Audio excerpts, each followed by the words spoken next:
രക്ഷയും പാവനാത്മാവിൻ സഹവാസവും നമ്മോടൊത്തെന്നും ഉണ്ടായിടട്ടെ. ദൈവപിതാവിനു ആരാധന, ഈശോ മിശിഹായ്ക്ക് ആരാധന, പാവനാത്മാവിനു ആരാധന, ത്രിയേക ദൈവത്തിന് ആരാധന. ദൈവപിതാവിനു ആരാധന, ഈശോ മിശിഹായ്ക്ക് ആരാധന, പാവനാത്മാവിനു ആരാധന, ത്രിയേക ദൈവത്തിന് ആരാധന.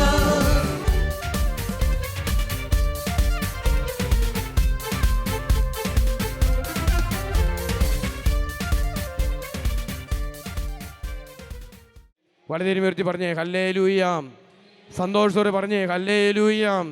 സ്നേഹമുള്ളവരെ, നമ്മെ രക്ഷിക്കാൻ യേശു നമ്മുടെ പാപങ്ങൾക്കും രോഗങ്ങൾക്കും എല്ലാം സൗഖ്യം തരാനുള്ള കാരണം യേശു 53:5 പറയുകയാണ്, അവൻ്റെ ക്ഷതങ്ങളാൽ നാം സൗഖ്യം പ്രാപിച്ചു.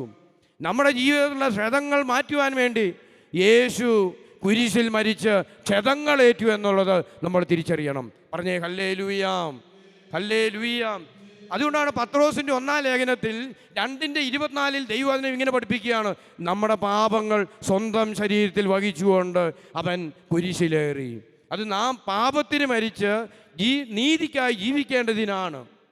അവൻ്റെ മുറിവിനാൽ നമ്മൾ സൗഖ്യപ്പെട്ടിരിക്കുന്നു.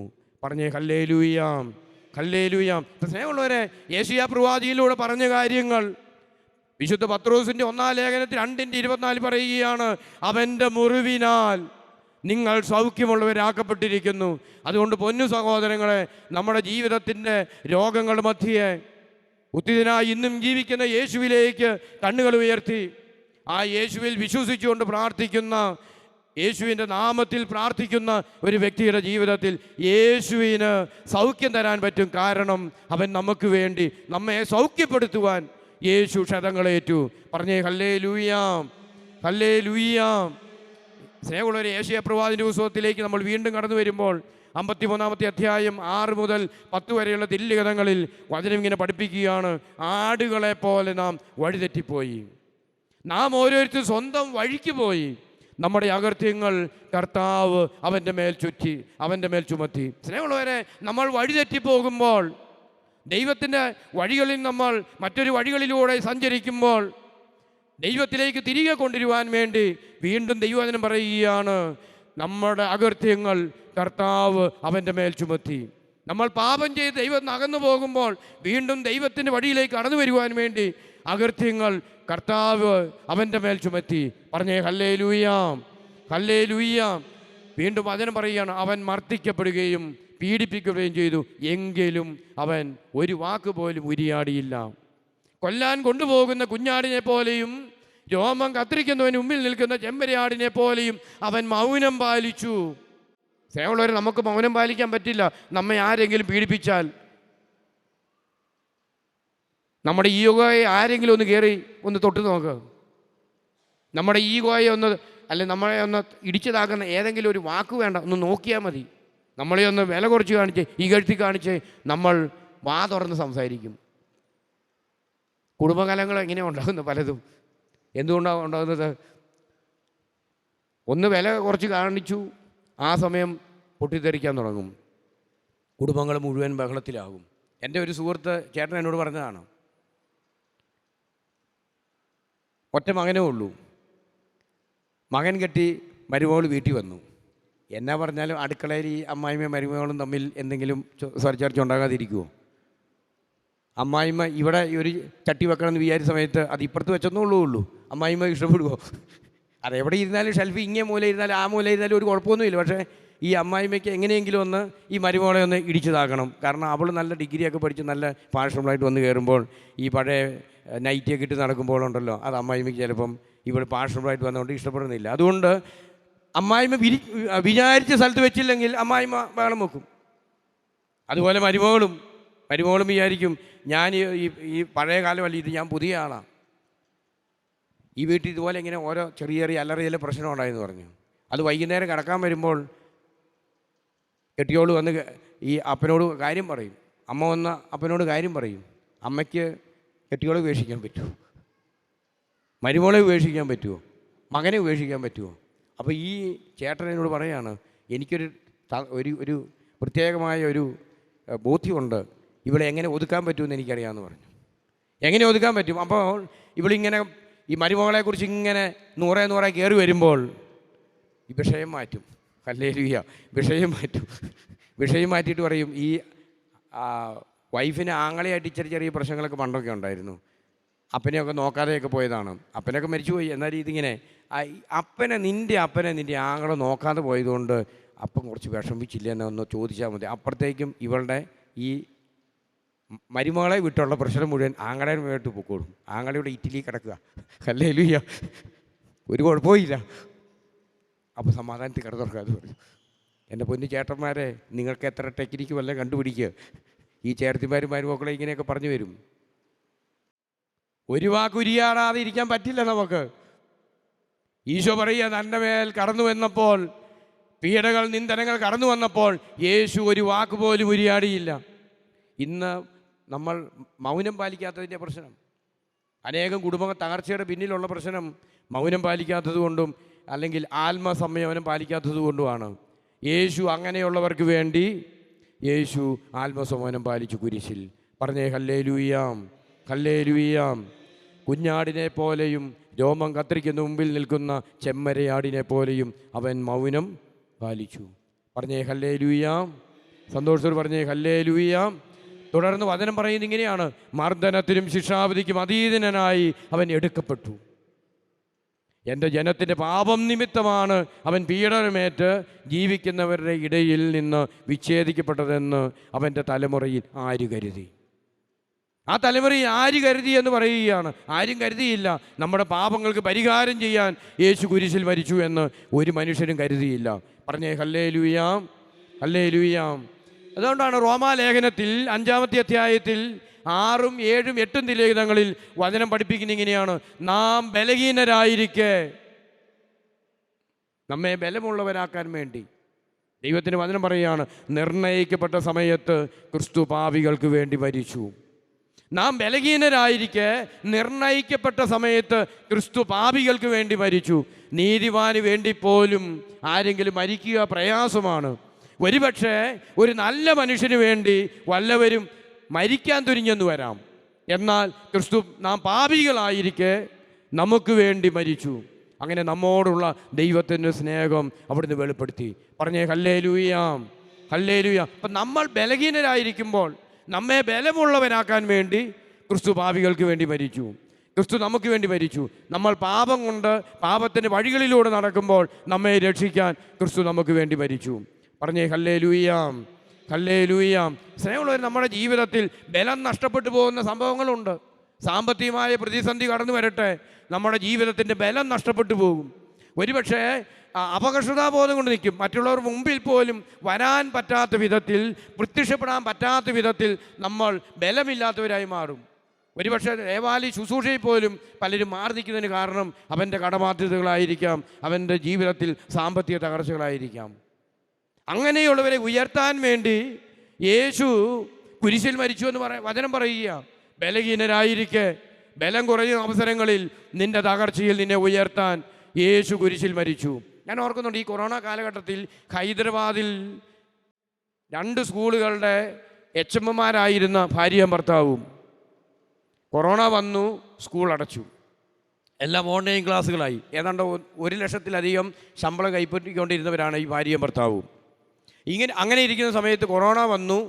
പെട്ടെന്ന് ഇവരുടെ ജോലി അവസാനിച്ചു, ഓൺലൈൻ ക്ലാസ്സായി. ഹൈ സാലറി കൊടുക്കുന്നത് കൊണ്ട് സ്കൂൾ അധികൃതർ പറഞ്ഞു, പ്രൈവറ്റ് സ്കൂളാണ്, അവർ പറഞ്ഞു ഇനി നിങ്ങൾക്ക് ഹൈ സാലറി തരാൻ പറ്റില്ല, നിങ്ങളൊരു കാര്യം ചെയ്തോ, നിങ്ങൾ നാട്ടിൽ പൊക്കൂ, ഞങ്ങൾക്ക് ചെറിയ സാലറിക്കുള്ളൊരു മതി ഇനി, അതുകൊണ്ട് HM ഒന്നും ഇല്ലെങ്കിലും കുഴപ്പമൊന്നുമില്ല, കാര്യങ്ങൾ ഇവിടെ ഓൺലൈനായതുകൊണ്ട് നടന്നോളൂ എന്ന് പറഞ്ഞു. ഇവർ അങ്ങനെ അവിടുന്ന് ജോലി പോയി. അവർ തിരിച്ച് നാട്ടിലേക്ക് വരികയാണ്. നാട്ടിലേക്ക് വരുമ്പം ഇവരുടെ കയ്യിൽ 4 ലക്ഷം രൂപയുണ്ട്. ഇവരുടെ ബാങ്കിൽ 4 ലക്ഷം രൂപയുണ്ട്. പോരുന്നതിന് ഏതാണ്ട് ഒരു 2-3 മാസങ്ങൾക്ക് മുമ്പ് 2 പുതിയ വണ്ടികൾ അവർ മേടിച്ചു. 2 പുതിയ വണ്ടികൾ, 2 പുതിയ വണ്ടിയുടെ കൂടി വില നോക്കിയാൽ ഒരു 24 ലക്ഷം രൂപ വരും. കാരണം നല്ല ശമ്പളമുണ്ട്, ലോണില്ലാതെ 24 ലക്ഷം രൂപ മുടക്കി പുതിയ വണ്ടികൾ മേടിച്ചു. ആ പുതിയ വണ്ടിയായിട്ട് അവർ നാട്ടിലേക്ക് വന്നു. 4 ലക്ഷം രൂപ ഡിപ്പോസിറ്റ് ഉണ്ട്. ഇവിടെ വന്നു. ഏതാനും നാൾ കഴിഞ്ഞപ്പോൾ ഈ 4 ലക്ഷം രൂപ തീർന്നു. വീട്ടിൽ കടബാധ്യതകളും പ്രശ്നങ്ങളായി. അങ്ങനെ കടബാധ്യതകളും പ്രശ്നങ്ങളുമായപ്പോൾ ഇവൻ്റെ വൈഫ് ഒരു കൊച്ചുണ്ട്, ആ കൊച്ചിനെയും കൂട്ടിക്കൊണ്ട് വീട്ടിൽ പോയി. അടുക്കളയിൽ ആവശ്യത്തിന് സാധനങ്ങൾ കിട്ടാതെ വന്നപ്പോൾ വഴക്കായി, ബഹളമായി. അങ്ങനെ ഇവളുടെ വീട്ടിലേക്ക് എറണാകുളത്തേക്ക് പോയി. അങ്ങനെ വലിയ പ്രതിസന്ധിയിൽ ഇവൻ കടന്നു പോകുമ്പോൾ ഞങ്ങളുടെ ടീമിൽപ്പെട്ട ഒരു ചേട്ടൻ ഇവനോട് പറഞ്ഞു, നീ ഒരു കാര്യം ചെയ്യുക, നിന്നെ വലിയ പ്രതിസന്ധികളിലൂടെ നീ കടന്നു പോകുന്നത് കൊണ്ട് നീ നെഹ്മിയ സെൻറ്ററിൽ വന്ന് കുറച്ച് ദിവസം ഒന്ന് പ്രാർത്ഥിക്കാനായിട്ട് അച്ഛനോട് ചോദിച്ചിട്ട് എല്ലാം പറഞ്ഞു. അങ്ങനെ ഇവൻ ഒരു ദിവസം ഉച്ച കഴിഞ്ഞ് എന്നെ ഫോൺ ചെയ്തു. എന്നിട്ട് പറഞ്ഞു, ഞാൻ ഇങ്ങനെ ഒരു അവസ്ഥയിലൂടെ പോവുകയാണ്, പ്രാർത്ഥിക്കാൻ വന്നോട്ടെ. ഞാൻ പറഞ്ഞു, നീ പ്രാർത്ഥിക്കാൻ വന്നു, ഒരു കുഴപ്പമില്ലെന്ന് പറഞ്ഞു. വൈകുന്നേരം ആയപ്പോൾ ഇവൻ ബാഗും തൂക്കി ഒരു ബൈക്കിനെത്തി. ഇവൻ എന്നോട് പറഞ്ഞു, എൻ്റെ അച്ഛാ, എൻ്റെ ഭാര്യ പണങ്ങിപ്പോയി, കൊച്ചിനെയും കൊണ്ട് വീട്ടിൽ പോയി, കടബാധ്യതകൾ മുഴുവൻ. അത് മാത്രമല്ല, ഇവൻ എന്നോട് പറഞ്ഞൊരു കാര്യം, വന്ന് ഏതാനും നാൾ കഴിഞ്ഞപ്പോൾ കടമെല്ലാം പെരുകിയപ്പോൾ ഈ 2 വണ്ടി വിൽക്കാൻ തീരുമാനിച്ചു. ഓൺലൈനിൽ കൊടുത്തു. നിലമ്പൂർ പ്രദേശത്തു നിന്ന് 2 പേര് വണ്ടി മേടിക്കാൻ വന്നു. അക്രൈസ്തവരായിട്ടുള്ള 2 പേര് വണ്ടി മേടിക്കാൻ വന്നു. എന്നിട്ട് 10,000 രൂപയുടെ ഒരു ചെക്ക് കൊടുത്തു, അഡ്വാൻസ് ആയിട്ട് കൊടുത്തു. കാശ് ഇന്ന് വൈകുന്നേരം അക്കൗണ്ടിൽ കയറിക്കോളും, RTGS ആയിട്ട് വന്നോളും, ബാക്കി വണ്ടിയുടെ പണം മുഴുവനും നാളെ രാവിലെ 10 മണിക്ക് കിട്ടും എന്ന് പറഞ്ഞ് വേറൊരു ചെക്കും കൊടുത്തു. ഇവൻ അത് പൊട്ടബുദ്ധിയിൽ അതങ്ങോട്ട് വിശ്വസിച്ചു. ഇവൻ വൈകുന്നേരം ആയപ്പോൾ RTGS നോക്കിയപ്പോൾ 10,000 രൂപ കയറിയിട്ടുമില്ല. പിറ്റേ ദിവസം നോക്കുമ്പോൾ അതും കയറിയിട്ടില്ല. അങ്ങനെ ഏതാണ്ട് 1 മാസമായി. അവരെ വിളിച്ച ഫോൺ എടുക്കില്ല. ഇവൻ പാലക്കാട് SPയുടെ അടുത്ത് പോയി പരാതി കൊടുത്തു. അപ്പോൾ SP പറഞ്ഞു, ഇതിൻ്റെ അകത്ത് ഞങ്ങൾക്ക് ഒന്നും ചെയ്യാനില്ല, നീ ബോധപൂർവ്വം ചെയ്യാത്തതുകൊണ്ട് ഇപ്പോൾ എന്ത് ചെയ്യാനാണ്, ഞങ്ങൾക്ക് എന്ത് ചെയ്യാം, പോലീസിന് എന്ത് ചെയ്യാനാന്ന് പറഞ്ഞ് അതങ്ങനെ നിർത്തി. ഇവൻ്റെ അടുത്തുള്ള പോലീസ് സ്റ്റേഷനിൽ ചെന്ന് SIയോട് പറഞ്ഞപ്പോൾ SI അനങ്ങിയില്ല. അങ്ങനെ ഏതാണ്ട് ഒരു 3-4 മാസം കഴിഞ്ഞു. ഇവൻ്റെ വൈഫ് പിണങ്ങിപ്പോയി, സാമ്പത്തിക ബാധ്യത പ്രശ്നങ്ങൾ. അങ്ങനെ ഇവൻ മുമ്പിൽ നിന്ന് സംസാരിക്കുമ്പോൾ ഇവൻ ആത്മഹത്യ 4 പ്രാവശ്യം നീ അറ്റംപ്റ്റ് ചെയ്തതിന് ചോദിച്ചപ്പോൾ 4 പ്രാവശ്യം ഇവൻ അറ്റംപ്റ്റ് ചെയ്തു. എങ്ങനെയായാലും ഇനി ജീവിക്കേണ്ട ആവശ്യമില്ല എന്ന് ചിന്തിക്കുകയാണ് ഇവൻ. കാരണം ഇവൻ്റെ ഭാര്യ പണങ്ങിപ്പോയി, ഉള്ള പൈസ പോയി, വണ്ടികൾ നഷ്ടപ്പെട്ടു. ഇനി ജീവിക്കാനായിട്ട് അവന് ഒരു ട്രസ്റ്റില്ല, ഒരു ആഗ്രഹമില്ലെന്നായി. ഇവനെ അന്ന് വിട്ടില്ല, നീ അവിടെ നിൽക്കുക, ഇവിടെ ഇരുന്ന് പ്രാർത്ഥിക്കാൻ പറഞ്ഞു. അങ്ങനെ ഇരുന്ന് പ്രാർത്ഥിച്ച് അവൻ 2 ദിവസം അവിടെ ഇരുന്ന് പ്രാർത്ഥിച്ചു. കർത്താവ് പറഞ്ഞു, അടുത്ത ആഴ്ച നീ എറണാകുളത്ത് പോ, നിനക്ക് 25,000 രൂപയുടെ ജോലി കർത്താവ് തരും. ജോലി ശരിയാക്കിയിട്ട് ഭാര്യയെ കൂട്ടി ഭാര്യയുടെ അടുത്ത് ചെന്ന് കാര്യം സംസാരിച്ച് കൊണ്ടുവരാൻ പറഞ്ഞു. ഇവൻ പിറ്റേ ആഴ്ച ഇവൻ എറണാകുളത്ത് പോയി ജോലി അന്വേഷിച്ചു. ഒരു സ്കൂളിൽ കിട്ടി, 25,000 രൂപ ജോലി കിട്ടി. ഒരു വീട് വാടകയ്ക്ക് എടുത്തു. കെട്ടിയോളുടെ അടുത്ത് എന്ന് പറഞ്ഞു, നീ വരാൻ പറഞ്ഞു. അങ്ങനെ 2 പേരെയും കൊണ്ടുവന്ന് കുട്ടിയെ കൂട്ടിക്കൊണ്ട് വന്ന് അവിടെ ഒരാഴ്ച താമസിച്ച് ഈ പ്രശ്നങ്ങൾ പരിഹരിച്ചു. അങ്ങനെ പോവുകയാണ്. അങ്ങനെ പോകുന്ന സമയത്ത് കർത്താവ് പറഞ്ഞു, 3 മാസത്തിനുള്ളിൽ ഈ വണ്ടി തിരിച്ചു കിട്ടും, നീ ഈശോയിൽ വിശ്വസിക്കണം, നീ പ്രാർത്ഥിക്കണം, നിൻ്റെ ജീവിതത്തിലെ പ്രതിസന്ധികൾക്ക് ഉത്തരം തരാൻ നിൻ്റെ ബലം കുറയുമ്പോൾ കർത്താവ് നിന്നെ സഹായിക്കും, നീ കർത്താവിൽ ആശ്രയിച്ചാൽ മതിയെന്ന് പറഞ്ഞു. എൻ്റെ പൊന്നു സഹോദരങ്ങളെ, ഇവൻ വിശ്വസിക്കാൻ ആരംഭിച്ചു. ഇവൻ്റെ ഭാര്യയും കുട്ടിയെല്ലാം കുടുംബമായിരുന്ന് പ്രാർത്ഥിക്കാൻ ആരംഭിച്ചു. അങ്ങനെ ഒരാഴ്ച പ്രാർത്ഥിച്ച് അവർ എറണാകുളത്ത് തിരിച്ചു പോയി. തിരിച്ചു ചെന്ന് ഇവൻ അവിടെ ജോലിയെല്ലാം ആരംഭിച്ച് ഒരു ദിവസം ഇവൻ നേരെ ഇവൻ്റെ പോലീസ് സ്റ്റേഷൻ പരിധി നെന്മാറയാണ്. അപ്പം നെന്മാറ പോലീസ് സ്റ്റേഷനിൽ ചെന്ന് SIയെ പോയി കണ്ടു. എന്നിട്ട് പറഞ്ഞു, സാർ നേരത്തെ ഇവിടെ വന്നിട്ട് സാർ ഒന്നും ചെയ്തു തന്നില്ല. SIയോട് പറയാം, ഒന്നും ചെയ്തു തന്നില്ലല്ലോ. SPയുടെ അടുത്ത് പോയിട്ട് പോലും ഒന്നും ചെയ്തു തന്നില്ല. അതുകൊണ്ട് സാർ എങ്ങനെയെങ്കിലും സഹായിക്കണം, ജീവിക്കാൻ ഒരു വഴിയില്ല എന്ന് പറഞ്ഞു. ഈ SIക്ക് ഇവനോട് സിമ്പതി തോന്നി. SI പറഞ്ഞൊരു കാര്യം ചെയ്യും, നാളെ രാവിലെ 4 മണിക്ക് നീ പോലീസ് സ്റ്റേഷനിൽ വാ, നമുക്ക് ഒരുമിച്ച് പോകാമെന്ന് പറഞ്ഞു, അന്വേഷിക്കാൻ പോകാമെന്ന് പറഞ്ഞു. അങ്ങനെ പിറ്റേ ദിവസം രാവിലെ SIയും വേറൊരു പോലീസുകാരനും ഇവനെയും കൂട്ടിക്കൊണ്ട് നിലമ്പൂർ വന്നു. നിലമ്പൂർ അന്വേഷിച്ചിട്ട് ഇവൻ്റെ പൊടി പോലും കിട്ടാനില്ല. വൈകുന്നേരമായി പോലീസ് സ്റ്റേഷനുമായി ബന്ധപ്പെട്ടെല്ലാം അന്വേഷിച്ച് വന്ന് വൈകുന്നേരം എത്തിക്കഴിഞ്ഞപ്പോൾ ഏതാണ്ട് 9 മണി സമയത്ത് ഇവനെക്കുറിച്ചുള്ള കാര്യങ്ങൾ അന്വേഷിച്ചപ്പോൾ വണ്ടിയുടെ ഓണർമാർ വയനാട്ടിലുണ്ടെന്നുള്ളൊരു സൂചന കിട്ടി. രാത്രി തന്നെ വയനാട്ടിൽ വിട്ട് 4 മണിക്ക് അന്വേഷിച്ച് ഈ ഒരു ഉൾപ്രദേശത്ത് കൊട്ടാരം പോലെയുള്ളൊരു വീട്ടിൻ്റെ മുറ്റത്ത് വണ്ടി ചെന്നു. അവിടെ കിടന്നുറങ്ങുന്നുണ്ട് ഇവൻ. ഈ വണ്ടി മേടിച്ചുകൊണ്ട് വന്ന 2 പേര് നോക്കുമ്പം മുറ്റത്ത് 2 വണ്ടിയും കിടക്കുകയാണ്. രാത്രി തന്നെ 4 മണിക്ക് തന്നെ പൊക്കി അതിൻ്റെ RC ബുക്കും കാര്യങ്ങളും എടുക്കാൻ പറഞ്ഞു. അങ്ങനെ എടുപ്പിച്ചു. നോക്കുമ്പോൾ ഇവൻ്റെ പേരിൽ വണ്ടി 2 വണ്ടിയായിട്ട് ഇവൻ തിരിച്ചു പോരുകയാണ്. ഞാനൊരു ദിവസം ഉച്ച കഴിഞ്ഞ് 3 മണി സമയത്ത് മുറിയിൽ നിന്നിറങ്ങി പള്ളിയിലേക്ക് പോകുമ്പോൾ, ചാപ്പലിലേക്ക് പോകുന്ന സമയത്ത് നോക്കുമ്പോൾ മുറ്റത്ത് വലിയൊരു വണ്ടി കിടപ്പുണ്ട്. അപ്പോൾ ആരും എന്ത് വന്നെന്നൊന്നും എനിക്ക് മനസ്സിലായില്ല. പ്രാർത്ഥിക്കാമെന്ന് ആരാന്ന് മനസ്സിലായി. അതിന് അകത്ത് കയറിയപ്പോൾ ഇവനും ഇവൻ്റെ ഭാര്യയും കൊച്ചും കൂടി ഇരുന്ന് ജപമാലയിൽ ഒരുമിച്ച് പ്രാർത്ഥിച്ചുകൊണ്ടിരിക്കുകയാണ്, ഒച്ചത്തിൽ പ്രാർത്ഥിക്കുകയാണ്. അപ്പോൾ എനിക്ക് മനസ്സിലായി ഇവരുടെ വണ്ടി തിരിച്ച് കിട്ടിയെന്ന്. 3 മാസം പോയിട്ട് 1 മാസത്തിനുള്ളിൽ കർത്താവ് ഈ വണ്ടി കൊടുക്കുകയാണ്. പറഞ്ഞേ ഹല്ലേലൂയാം. സന്തോഷത്തോടെ പറഞ്ഞേ ഹല്ലേലൂയാം. യേശുവേ നന്ദി. എന്നിട്ട് ഇവൻ പറഞ്ഞൊരു കാര്യമുണ്ട്. ഈ 2 വണ്ടിയും തിരിച്ചു കിട്ടിക്കഴിഞ്ഞപ്പോൾ ഇവന് ഭയങ്കര സന്തോഷമായി. പോലീസുകാരനൊരു 10,000 രൂപ കൊടുത്തേക്കാമെന്ന് വിചാരിച്ചു. 10,000 രൂപ എടുത്ത് കൊടുത്തു. സന്തോഷം കൊണ്ട്, കൈക്കൂലിയല്ല, സന്തോഷം കൊണ്ട് കൊടുക്കാൻ തീരും. പോലീസ് പറഞ്ഞു നിൻ്റെ ഒരു പൈസ എനിക്ക് വേണ്ടാന്ന് പറഞ്ഞു. നിൻ്റെ ഒരു പൈസ എനിക്ക് വേണ്ടാന്ന് പറഞ്ഞു. എന്നിട്ട് ഇവൻ പറയാണ് പോലീസ് ഡിപ്പാർട്ട്മെൻറ്റിൻ്റെ ചിലവിൽ വയനാട് വരെ പോയി വണ്ടി എടുത്തിട്ട് വന്നു. ഒരു പെട്രോൾ കാശ് പോലും അവർ ഒരു ചായ പോലും ഇവൻ്റെ കയ്യിൽ നിന്ന് മേടിച്ചില്ല. ഇവന് ചായ മേടിച്ച് കൊടുത്തെന്നാണ് പറഞ്ഞത് പോലീസുകാരൻ. പറഞ്ഞേ ഹല്ലേലൂയാം. പലതരം ഉയർത്തി പറഞ്ഞേ ഹല്ലേലൂയാം. സന്തോഷത്തോട് പറഞ്ഞേ ഹല്ലേലൂയാം. അതുകൊണ്ടാണ് എൻ്റെ പൊന്നു പ്രിയപ്പെട്ട സഹോദരങ്ങളെ നമ്മളിപ്പോൾ കണ്ടത് റോമാലേഖനം 5-ാം അധ്യായത്തിൽ 8-ാമത്തെ തിരുലിഖിതത്തിൽ നാം ബലഹീനരായിരിക്കെ ക്രിസ്തു നമുക്ക് വേണ്ടി മരിച്ചു. നമ്മെ ബലപ്പെടുത്താൻ വേണ്ടിയാ, നമ്മുടെ തകർച്ചകൾ ഏറ്റെടുക്കാൻ വേണ്ടിയാണ് ക്രിസ്തു സഹനങ്ങൾ ഏറ്റെടുത്ത് കുരിശിൽ മരിച്ചത് എന്ന് ദൈവത്തിൻ്റെ വചനം പറയുകയാണ്.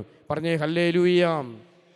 വീണ്ടും യേശുവിൻ്റെ ഈ സഹനത്തിൻ്റെ ആഴങ്ങളെക്കുറിച്ച് നമ്മൾ യെശയ്യാപ്രവാചകന്റെ പുസ്തകത്തിൽ 53-ാമത്തെ അധ്യായത്തിൽ 9-ഉം 10-ഉം തിരുലിഖിതങ്ങളിൽ നമ്മൾ കാണുകയാണ്. അവൻ ഒരു അതിക്രമവും ചെയ്തില്ല, അവൻ്റെ വായിൽ നിന്ന് വഞ്ചന പുറപ്പെട്ടുമില്ല, എന്നിട്ടും ദുഷ്ടരുടെയും ധനികരുടെയും ഇടയിൽ അവൻ സംസ്കരിക്കപ്പെട്ടു. അവന് ക്ഷതമേൽക്കണമെന്നത് കർത്താവിൻ്റെ ഹിതമായിരുന്നു. യേശു കുരിശിൽ മരിക്കുക എന്നത്, സഹനങ്ങൾ ഏറ്റെടുത്ത് നമ്മെ രക്ഷിക്കാൻ വേണ്ടി മരിക്കുക എന്നത് പിതാവായ ദൈവത്തിൻ്റെ ഹിതമായിരുന്നു എന്ന് ദൈവവചനം പഠിപ്പിക്കുകയാണ്. അവിടുന്നാണ് അവനെ ക്ലേശങ്ങൾക്ക് വിട്ടുകൊടുത്തത്. നമ്മെ രക്ഷിക്കാൻ വേണ്ടിയാണ് പിതാവായ ദൈവം യേശുവിനെ ക്ലേശങ്ങൾക്ക് കുരിശ് മരണത്തിന് വിട്ടുകൊടുത്തത് എന്ന് ഈ അൾത്താരയുടെ മുമ്പിൽ, കുരിശിൻ്റെ മുമ്പിൽ നിൽക്കുമ്പോൾ നമുക്ക് മനസ്സിലാകണം. നമ്മളത് തിരിച്ചറിയണം. നമ്മെ രക്ഷിക്കാൻ വേണ്ടിയാണ്. 4 സുവിശേഷത്തിൻ്റെ അവസാനം എടുത്തൊന്ന് വായിച്ചു നോക്കുക എൻ്റെ പൊന്നു സഹോദരങ്ങളെ. യേശുവിനോട് സ്നേഹമുണ്ടെങ്കിൽ ഈ കൺവെൻഷൻ ദിനങ്ങളിലും അല്ലാത്ത ദിനങ്ങളിലുമെല്ലാം 4 സുവിശേഷത്തിൻ്റെ അവസാനം ഒന്ന് എടുത്ത് വായിച്ചു നോക്കിക്കേ. യേശുവിൻ്റെ പീഡാസഹനത്തെക്കുറിച്ച് വ്യക്തമായിട്ട് അവിടെ പഠിപ്പിക്കുക. യെശയ്യാ പ്രവാചകനിലൂടെ പറയുന്ന കാര്യങ്ങൾ, നൂറ്റാണ്ടുകൾക്ക് മുമ്പ് പ്രവചനത്തിലൂടെ വെളിപ്പെടുത്തി തന്ന കാര്യങ്ങൾ മുഴുവനും യേശുവിൻ്റെ ജീവിതത്തിൽ സംഭവിക്കുന്നത് നമ്മൾ സുവിശേഷത്തിൽ കാണുകയാണ്. അപ്പോൾ ക്രൂശിതനായ യേശുവിനോട് സ്നേഹമുണ്ടെങ്കിൽ, നമ്മൾ യേശുവിനെ സ്നേഹിക്കുന്നുണ്ട് എന്ന് പറഞ്ഞിട്ട് ക്രൂശിതനിലേക്ക് നോക്കാതെ, സഹനങ്ങളുടെ മധ്യേ വരുമ്പോൾ പിറുപിറുക്കാതെ സഹനങ്ങൾ ഏറ്റെടുത്ത ക്രിസ്തുവിലേക്ക് നോക്കിയാൽ നമ്മുടെ ജീവിതത്തിൻ്റെ സഹനങ്ങൾക്ക് ഉത്തരം കണ്ടെത്താനായിട്ട് സാധിക്കും. പറഞ്ഞേ ഹല്ലേലൂയാം, ഹല്ലേലൂയാം. തുടർന്ന് വചനം പഠിപ്പിക്കുന്ന ഇങ്ങനെയാണ്: പാപപരിഹാര ബലിയായി തന്നെ അർപ്പിക്കുമ്പോൾ അവൻ തൻ്റെ സന്തതി പരമ്പരയെ കാണുകയും ദീർഘായുസ് പ്രാപിക്കുകയും ചെയ്യും. കർത്താവിൻ്റെ ഹിതം അവനിലൂടെ നിറവേറ്റും. സ്നേഹമുള്ളവരെ, നമ്മൾ യേശുവിൻ്റെ കുരിശിലേക്ക് നോക്കുമ്പോൾ, വിശ്വസിച്ച് യേശുവിൻ്റെ കുരിശിലേക്ക് നോക്കുന്ന ഏതൊരു വ്യക്തിയും അവൻ്റെ സന്താന പരമ്പരകളും അനുഗ്രഹിക്കപ്പെടുമെന്ന ദൈവത്തിൻ്റെ വചനം പറയുന്നത്. അവൻ്റെ സന്താന പരമ്പരകൾ അനുഗ്രഹിക്കപ്പെടും. അതിനു വേണ്ടിയാണ് യേശു കുരിശിൽ നമുക്ക് വേണ്ടി മരിച്ചത്.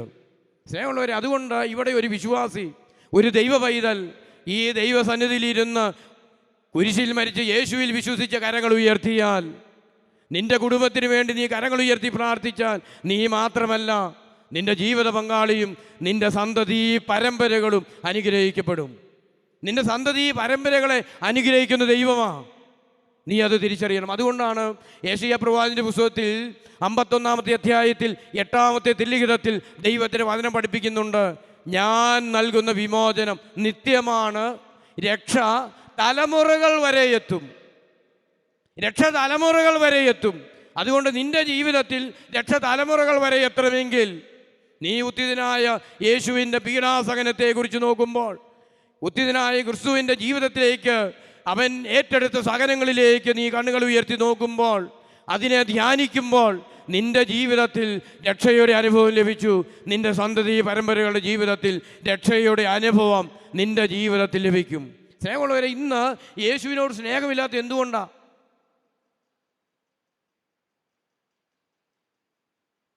യേശു നമ്മുടെ ജീവിതത്തിൻ്റെ ഒരു ഭാഗമല്ലായി മാറാത്ത എന്തുകൊണ്ടാണ്? യേശുവിൻ്റെ സഹനത്തിൻ്റെ കുറവിനെ തൻ്റെ ശരീരത്തിൽ ഏറ്റെടുക്കെന്ന് പറഞ്ഞ പൗലോസ്ലീഹായ്ക്ക് യേശുവിനോട് സ്നേഹമുണ്ടെങ്കിൽ അതിന് കാരണം എന്താ? പൗലോസ്ലീഹ തൻ്റെ ശരീരത്തിൽ സഹനങ്ങൾ, യേശുവിൻ്റെ പീഡാസഹനങ്ങൾ ഏറ്റെടുത്തു. ഇന്ന് നമ്മൾ സഹനങ്ങൾ വേണ്ട എന്ന് പറയുക. ഒരു നിന്ദനം വന്നു, ഒരു അവഗണന വന്നു, ഒന്ന് താന്നു കൊടുത്താൽ നീ അനുഗ്രഹിക്കപ്പെടില്ലേ? നിന്റെ കുടുംബം അനുഗ്രഹിക്കപ്പെടില്ലേ? എന്തുകൊണ്ടാണ് ഡൈവോഴ്സുകൾ പെരുകുന്നത്? എന്തുകൊണ്ടാണ് ഡൈവോഴ്സുകൾ പെരുകുന്നത്? ഒരു സഹനം, അല്ലെങ്കിൽ ഒരു നിന്ദനം, അല്ലെങ്കിൽ ഒരു അവഗണന ഏറ്റെടുക്കാൻ ഇന്ന് പറ്റില്ല. ഞാൻ ഓർക്കുന്ന സംഭവമുണ്ട്. ഈ കൊറോണ കാലഘട്ടത്തിൽ ഈ തൃശ്ശൂർ ഇരിങ്ങാലക്കുട പ്രദേശത്തു നിന്ന് ഒരു അമ്മച്ചി എന്നെ ഫോൺ ചെയ്തു. ഈ അമ്മച്ചി ഫോൺ ചെയ്തിട്ട് എന്നോട് പറയുകയാണ്, എൻ്റെ മകൻ കമ്പ്യൂട്ടർ എൻജിനീയറാണ്. അവൻ ഇന്ന് വീട്ടിലിരുന്ന് ഒരു മുറിയിരുന്ന് ജോലി ചെയ്തുകൊണ്ടിരിക്കുകയാണ്. അവൻ്റെ ഭാര്യയായി വഴക്കായി പിണങ്ങി. അവളുടെ കമ്പനിയുടെ ക്വാർട്ടേഴ്സിൽ നിന്ന് ഇവനെ പുറത്താക്കി ഇറങ്ങിപ്പോക്കോളാൻ പറഞ്ഞെന്ന് പറഞ്ഞു. അങ്ങനെ അവൻ വീട്ടിൽ വന്നിരിക്കുകയെന്ന് പറഞ്ഞു. കേരളത്തിന് വെളിയിലൊരു പ്രദേശത്ത് ഒരു മെട്രോപൊളിറ്റൻ സിറ്റിയിൽ ജോലി ചെയ്തുകൊണ്ടിരിക്കുകയാണ് ഭാര്യയും ഭർത്താവും ഒരുമിച്ച്. രണ്ടുപേര് എംടെക്കുകാരാണ്. രണ്ടുപേരുടെ ശമ്പളം കേട്ട് കഴിഞ്ഞാൽ ഒരു വർഷം 50 ലക്ഷത്തിലധികം ശമ്പളമുണ്ട് രണ്ടുപേർക്കും. നല്ല ശമ്പളമാണ് രണ്ടുപേർക്കും. പക്ഷേ നോ കോപ്പറേഷൻ. ആരും താഴില്ല. ഒരു മനുഷ്യനും താഴില്ല. ഭർത്താവും താഴില്ല, ഭാര്യയും താഴില്ല. അങ്ങനെ ഇരിക്കുന്ന സമയത്ത് ഈ കൊറോണ വന്നു. ഈ കൊറോണ വന്ന് വർക്ക് ഫ്രം ഹോം ആരംഭിച്ചു. വീട്ടിൽ വന്നിട്ട് ജോലി ചെയ്യാൻ തുടങ്ങി. അടി മൂത്തു, പ്രശ്നങ്ങൾ മൂത്തു, വഴക്കുണ്ടായി. ഇവൾ പറഞ്ഞു, ഇത് എൻ്റെ ക്വാർട്ടേഴ്സാണ്, ഇത് നിൻ്റെ ക്വാർട്ടേഴ്സല്ല, എൻ്റെ ക്വാർട്ടേഴ്സാണ്. അതുകൊണ്ട് വഴക്ക് മൂത്ത് കഴിഞ്ഞ് പറഞ്ഞു ഇറങ്ങിപ്പോകാൻ പറഞ്ഞു. 3 പിള്ളേരുണ്ടായി. നടുക്കത്തെ ഒരു കൊച്ചിനെ എടുത്തുകൊണ്ട് ഇവൻ പോയി. ഓൺലൈൻ കുർബാനകളെല്ലാം നടന്നുകൊണ്ടിരിക്കുന്ന കാലഘട്ടമാണ്. ഈ കാലഘട്ടത്തിൽ അമ്മ വൈകുന്നേരം 4 മണിക്ക് ഓൺലൈൻ കുർബാനയിൽ പങ്കെടുത്തുകൊണ്ടിരിക്കുകയാണ്. കുർബാന സ്വീകരണ സമയമായി. കൊച്ചടുത്തിരിപ്പുണ്ട്. 2-2.5 വയസ്സ് കഷ്ടിയുള്ളൂ. ഓടി നടക്കുന്ന കൊച്ച്. നല്ല ഒരു വിവരമോ അല്ലെങ്കിൽ അങ്ങനെയുള്ള കാര്യമൊന്നുമില്ല കൊച്ചിന്. ഓടി നടക്കുന്ന കൊച്ച്. അമ്മ കുർബാന സ്വീകരണം വന്നപ്പോൾ കൈകൂപ്പിയിരുന്നു. ഒരു 5 മിനിറ്റ്. അത് കഴിഞ്ഞപ്പോഴത്തേക്കും കുർബാന കഴിഞ്ഞു. കുർബാന കഴിഞ്ഞ് നോക്കുമ്പോൾ ഈ കൊച്ചിനെ കാണാനില്ല. അടുത്ത് നോക്കുമ്പോൾ കാണുന്നില്ല. മുറി നോക്കുമ്പോൾ കാണുന്നില്ല. അമ്മ വിചാരിച്ചു അല്ലേ ഇനി സോഫാസിൻ്റെ അടി കിടപ്പുണ്ടായിരിക്കുമെന്ന് വിചാരിച്ചു. അടി കിടന്ന് നോക്കി, കാണുന്നില്ല. വീട് മുഴുവൻ പരിശോധിച്ചു, കാണുന്നില്ല. ആന്തലായി. പെട്ടെന്ന് മകനെ വിളിച്ചു. വാതിൽ തട്ടി, കൊച്ചെന്തിയാ നിൻ്റെ അടുത്ത് വന്നോന്ന് ചോദിച്ചു. കൊച്ചൻ അവിടെ ഇല്ലെന്ന് പറഞ്ഞു. വീട് മുഴുവൻ പരിശോധിച്ച് കാണുന്നില്ല. മുറ്റത്ത് പരിശോധിച്ച് കാണുന്നില്ല. അവസാനം നോക്കുമ്പോൾ മുറ്റത്തുണ്ടായിരുന്ന പീഷ് പോണ്ടിൽ ഈ കൊച്ച് അതിൽ ഊർന്നു വീണ് മരിച്ച് ചൂട് മാറുന്ന സമയം. ചൂട് മാറിയിട്ടില്ല. പ്രശ്നങ്ങൾ ആരംഭിച്ചു. കൊറോണക്കാലം സ്റ്റേറ്റ് വിട്ട് പോലും വരാൻ പറ്റില്ല. പക്ഷേ ഈ സമയത്ത് പ്രത്യേക രാഷ്ട്രീയ ഇടപെടൽ കൊണ്ടെല്ലാം ഈ കൊച്ചിൻ്റെ അമ്മയ്ക്ക് അവിടുന്ന് വരാനായിട്ട് സാധിച്ചു. അതോടുകൂടി വഴക്കം ആരംഭിച്ചു. 2 പേരും ഡിപ്രഷൻ മരുന്ന് കഴിക്കാൻ ആരംഭിച്ചു. ഇവൻ ജോലി ചെയ്യുന്നുണ്ട്, പക്ഷേ ഡിപ്രഷൻ മരുന്ന് കഴിച്ചുകൊണ്ടിരിക്കുക. അവിടെ അപ്പുറത്തേക്കിങ്ങനെ മൂത്ത് നിൽക്കുകയാണ്. ഇങ്ങനെ ഇരിക്കുന്ന സമയത്ത് ഈ അമ്മ വിളിച്ചിട്ട് പറയാം, ഇതാണ് വീട്ടിലെ അവസ്ഥ, എങ്ങനെയെങ്കിലും അച്ഛനൊന്ന് ഹെൽപ്പ്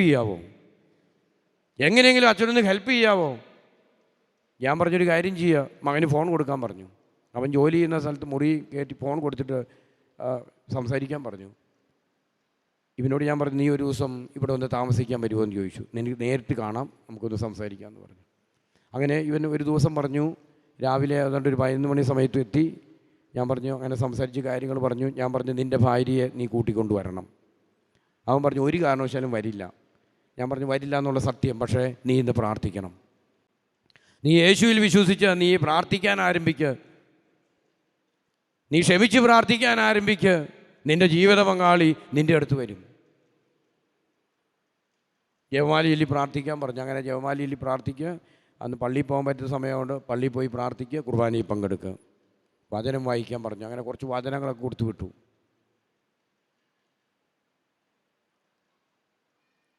ഇത് ഒക്ടോബറിൽ വന്നെങ്കിൽ ഇവൻ നവംബർ ലാസ്റ്റ് എന്നെ വിളിച്ചിട്ട് പറഞ്ഞു, ഇതിൻ്റെ ഇടയ്ക്ക് ഭയങ്കര വഴക്കായി. ഇവൻ്റെ അപ്പനെ വിളിച്ച് വഴക്കായി. അങ്ങനെ മൊത്തം വഴക്കായി. അതുകൊണ്ട് ഇത് ഇനി ഒരിക്കലും ശരിയാകില്ല അച്ഛാ. അച്ഛൻ പറഞ്ഞിട്ട് പ്രാർത്ഥിച്ചിട്ട് ഇത് ശരിയാകാൻ പോകുന്നില്ലെന്ന് പറഞ്ഞു. അപ്പം ഞാൻ പറഞ്ഞു, നിരാശനാകരുത്, ഭഗ്നാശരാകാതെ നിരന്തരം പ്രാർത്ഥിക്കാൻ കർത്താവ് പറഞ്ഞിട്ടുണ്ട്. പ്രാർത്ഥിച്ചോളാൻ പറഞ്ഞു. എന്ത് സംഭവിച്ചെന്നറിയോ? കഴിഞ്ഞ ഡിസംബർ മാസം 20-ാം തീയതി ഇവൻ എന്നെ വിളിച്ചിട്ട് എന്നോട് പറഞ്ഞു, അച്ഛാ, ഞാൻ അവളുമായിട്ട് സംസാരിച്ചു. അവൾ പറഞ്ഞു, ഒരു കാര്യം ചെയ്യാം, അച്ഛനെ കാണാൻ വരാം. 25-ാം തീയതി 24-ന് വീട്ടിലേക്ക് പോകും, 25-ാം തീയതി വീട്ടിൽ ചെന്നിട്ട് തിരിച്ച് സെൻറ്ററിൽ വരാമെന്ന് പറഞ്ഞു. അപ്പം ഞാൻ പറഞ്ഞു, പോകണ്ട, വീട്ടിൽ പോകണ്ട, ബാംഗ്ലൂരിൽ നിന്ന് വരുമ്പോൾ നേരെ ഇങ്ങോട്ട് വന്നോളാൻ പറഞ്ഞു.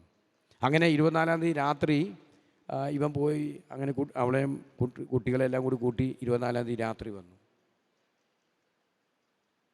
30-ാം തീയതി വരെ അവിടെ നിന്നു. 5 ദിവസം. സ്നേഹമുള്ളവരെ, അതിൻ്റെ ഇടയ്ക്ക് നല്ല ഫൈറ്റൊക്കെ ഉണ്ടാകുന്നുണ്ട്. എന്നാ പറഞ്ഞാലും പെട്ടെന്നൊരു സുപ്രഭാതം തീരില്ല. ഒരു ദിവസം വൈകുന്നേരം എല്ലാം ശാന്തമാക്കി നിർത്തുമ്പോൾ കാര്യങ്ങളെല്ലാം ഒന്ന് ലെവലായി വന്ന സമയത്ത് ഇവളുടെ വീട്ടിലൊന്ന് പോകണമെന്ന് പറഞ്ഞു. ഇവനാണെങ്കിൽ ഇവളുടെ വീട്ടിൽ വിടാൻ തയ്യാറല്ല. ഭാര്യയ്ക്ക് ഭാര്യയുടെ അവകാശങ്ങളില്ലേ, അവളുടെ വീട്ടിൽ പോകാൻ അനുവദിക്കാതിരിക്കാൻ പറ്റില്ല.